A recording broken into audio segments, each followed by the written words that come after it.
Welcome to a deep dive into something, well, a little spooky. Oh, going straight for spooky, are we? I like it. Well, listeners sent in some articles about spiritual warfare attacks, and honestly, some of this stuff is giving me the chills. Yeah, I can see why. It's one thing to talk about the big picture, but these articles get into the nitty-gritty of what these attacks can look like in everyday life. And that's what we're diving into today. What really struck me was how sneaky some of these attacks seem to be. Right, it's not always some dramatic, cinematic showdown. Yeah, none of that fire and brimstone stuff, huh? More like a slow burn. Exactly.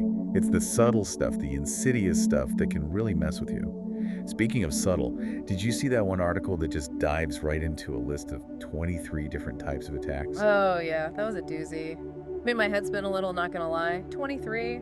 Like, how are you even supposed to keep track of all that? I think that's part of the point. It highlights how this isn't always some isolated incident, some big bad thing that happens. Yeah. It's often these little things, these subtle attacks Yeah. that can chip away at us over time. Death by 1,000 paper cuts. Exactly. And that actually ties into what I found most fascinating in both of these articles. Okay, hit me. The real battleground. It's the mind. They both emphasize that so heavily. Interesting. So we're not talking about actual demons jumping out from behind furniture. No, not exactly. It's more about the thoughts and feelings we experience, the doubts we wrestle with, those insidious whispers that tell us we're not good enough, not worthy enough. Those are the tactics, at least according to these articles. Oh, insidious whispers. See, now that's the spooky stuff I was talking about, but I get it. It's that inner battle, right? The one that happens right here between our ears. Precisely. Yeah. And one of the articles made this comparison. They said it's like a lion hunting its prey. A lion? Okay, hold on. I'm picturing a lion now, and I'm not sure I'm comfortable with this analogy. Hear me out. The lion doesn't just roar and charge in, right? Well, I certainly hope not. It lies in wait, studying its prey, looking for the perfect moment to strike when they're most vulnerable. Okay, that actually makes a lot of sense. So the enemy is kind of like a spiritual stalker, always watching, waiting for us to let our guard down. In a way, yeah. Hmm. And just like with a lion, we might not even realize we're under attack until it's too late. We might brush off those feelings of fatigue or stress as just part of a busy life. But what if there's more to it? It's easy to write those things off as just, life. Everyone's tired, everyone gets stressed. Right. But what if those feelings are being amplified, being used by the enemy to wear us down, to make us more susceptible to other attacks? Oh, that is sneaky. So how do we tell the difference? I mean, how do you differentiate between just having a bad day and actually being under spiritual attack? Well, that's the million-dollar question, isn't it? It takes discernment. It takes paying attention to those thoughts and feelings, those recurring patterns, and asking ourselves, is this really me? Or is there something else at play here? So we need to be more mindful, more aware of what's going on internally. Exactly. And one of the articles gave this analogy that I thought was really helpful, even if it sounds a little strange at first. Okay, I'm intrigued. Lay it on me. They said you can't stop a bird from flying overhead, right? But you can stop it from building a nest in your hair. Alright, that's both strangely specific and oddly profound. I'm not sure I've ever heard that one before. It's about recognizing that we can't control every stray thought that enters our minds, but we don't have to let them take root. We have the power to choose which thoughts we entertain, which ones we allow to build nests in our heads, so to speak. And those negative thoughts, those could be the enemy trying to gain a foothold. At least that's what these articles seem to suggest. So how do we do that? How do we recognize those insidious whispers, those sneaky attacks for what they are? And then how do we stop them from setting up camp in our minds? Well, it all goes back to that list of 23 attacks. Oh, right, the one that practically gave you an aneurysm. That's the one. Now, obviously, the point isn't to go around with this big old list memorized, trying to spot every single attack. But I do think it's eye-opening because it shows just how many different ways this can manifest in our lives. Like, there was one example, just stuck with me. What was that? Relying on caffeine or sugar to get through the day. Okay, hold up. As a card-carrying member of the Caffeine Club, I'm gonna need you to elaborate on that one because, come on, that's a spiritual attack. On the surface, maybe not. But think about it this way. What if, and stay with me here, what if that constant need for a pick-me-up is actually a sign of something deeper? What if it's not just your physical energy that's depleted, but like your spiritual energy too? Okay, I see where you're going with this. Go on. Like, what if you're feeling so spiritually drained, so disconnected from God, from that source of peace and strength that you're constantly looking for something else to fill that void. Maybe it's caffeine, maybe it's sugar, maybe it's something else entirely. You're really making me rethink my daily iced latte. And that's the thing, right? It's not about saying coffee is the devil. Although some mornings it does feel that way, let's be honest. Right. But it's more about asking yourself, what's really going on here? Am I actually taking care of my spiritual needs, or am I just slapping a Band-Aid on them with a double shot of espresso? Okay, that's a really good point. And kind of terrifying because I think a lot of us do that in different ways. Exactly. And it's not just about caffeine and sugar, right? Yep. There was another example from that list. This one I think a lot of people can relate to, especially if you're in any kind of relationship. Okay, lay it on me, I'm ready. Relationship strife, arguments, misunderstandings, that kind of thing. Okay, well, duh. I mean, who hasn't had those? That's just part of being in a relationship, isn't it? Sure, to a certain extent. But how do you know when it's just a normal disagreement versus something more? You know, one of the articles talked about how the enemy wants to isolate us, to make us feel alone and unloved. Oh, wow, yeah. And what better way to do that than to sow discord in our relationships? To make us doubt the love and support of the people who are supposed to be closest to us. Divide and conquer, right. If they can turn us against each other, make us suspicious of each other, well, then we're weaker, more vulnerable. Exactly. And that actually ties into another point that really stood out to me. From one of the articles, they said that even positive things, good things, can be twisted by the enemy. Okay, now that is just messed up. So it's not always doom and gloom. Sometimes it comes disguised as like, good fortune. What's that all about? Well, think about it.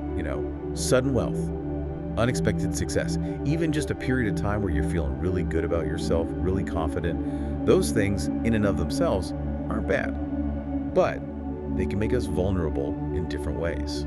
How so? I mean, if things are going great, shouldn't we just be enjoying it? What's the harm? Well, it can lead to pride, right? We start thinking we've got it all figured out.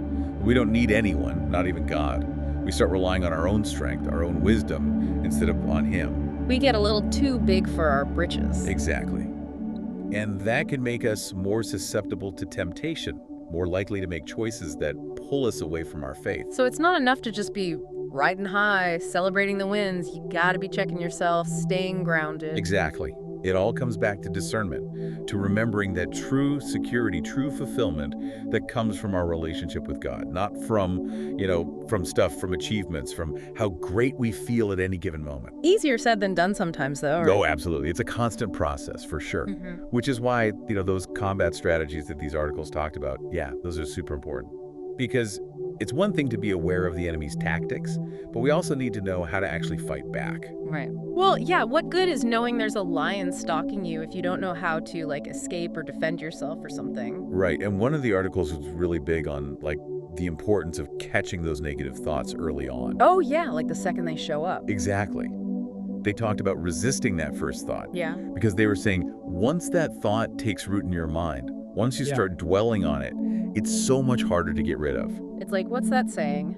An ounce of prevention is worth a pound of cure. Exactly. So, yeah, catching those negative thoughts early on, that's key. Okay, so that makes sense in theory, but what does that actually look like? How do you do that? Because I don't know about you, but some of those thoughts, they just pop into my head before I even realize what's happening. It takes practice, for sure. Okay. And it's not about suppressing those thoughts, or pretending they're not there. Because that never works, does it? Never. It's more about, I think, recognizing those thoughts for what they are, which is essentially lies. Lies from the enemy.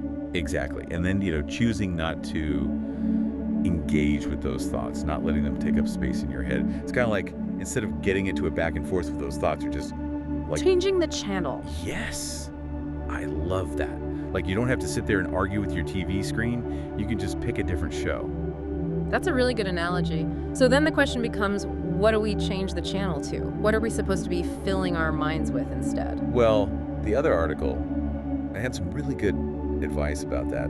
They talked about the importance of filling our minds with, and I'm paraphrasing here, but basically with what is good, what is true. So not just saying no to the bad stuff, but actually replacing it with good stuff. Exactly. And that's going to look different for everyone. Yeah. But it might be, spending time in prayer, meditating on scripture, listening to music that lifts you up, or just, surrounding yourself with people who encourage you, who speak life into you. It's like building up an immunity to all that negativity, huh?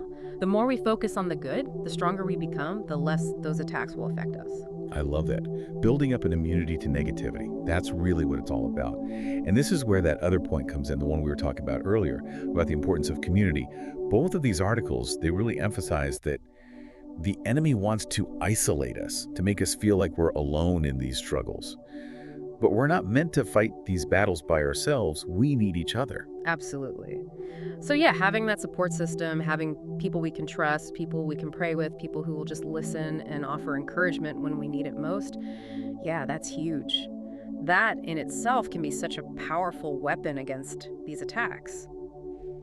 This deep dive has been, well, a lot to process, if I'm being honest. On the one hand, yeah, it's a little unnerving to think about just how subtle, how insidious some of these spiritual attacks can be, but it's also empowering, at least for me, to be able to recognize them for what they are.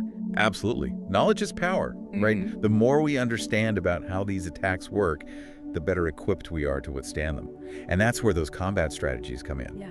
It's not enough to just be aware of the problem. We have to actively fight back. And we're not powerless. We have the authority, through Christ, to resist those negative thoughts, to choose what we're going to focus on, to surround ourselves with support, and, to just take care of our spiritual well-being. So well said. And I think it's also just really important to remember the victory is already won. We're on the winning side. That's a powerful reminder. Expert speaker, as always, thank you so much for lending your insight to this, well, kind of spooky, but also incredibly important conversation. And listener, we always love to hear from you. Have you encountered any of these sneakier forms of spiritual warfare in your own life? What helps you combat them? Let us know. And until next time, stay curious and stay engaged.